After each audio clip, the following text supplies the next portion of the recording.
এদিকে কারো প্রচারণায় যোগ্য ও শিক্ষার্থী বান্ধব নেতৃত্বকে ভোট দেওয়ার আহ্বান জানিয়েছেন ছাত্র শিবির সমর্থিত ঐক্যবদ্ধ শিক্ষার্থী জোট প্যানেলের ভিপি প্রার্থী সাদিক কায়েম।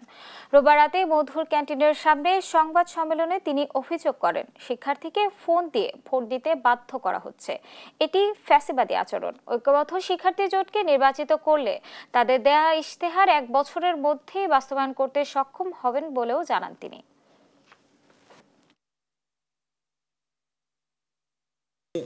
ঢাকা বিশ্ববিদ্যালয়ের সকল শিক্ষার্থী ভাই বোনদেরকে অনুরোধ করব, আসন্ন ডাকসু নির্বাচনে আমরা দেখতে পাচ্ছি বিভিন্নভাবে নির্বাচনে ভয়ভীতিকর পরিস্থিতি তৈরি করার জন্য বিভিন্ন পক্ষ চেষ্টা করছে।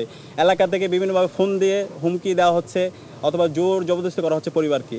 আপনারা বিশ্ববিদ্যালয়ের শিক্ষার্থীরা, মেধাবী শিক্ষার্থী, কোনো ধরনের এ ধরনের হুমকি, কোনো ধরনের এলাকার কারো ফোন দ্বারা পরিচিত না হয়ে বরং সৎ, দক্ষ, আদর্শ, দেশপ্রেমিক এবং শিক্ষার্থী বান্ধব কাজের সাথে যারা জড়িত ছিল, জুলাইয়ের আকাঙ্ক্ষাকে যারা ধারণ করে সেই সমস্ত নেতৃত্বকে আপনারা বাছাই করে নেবেন।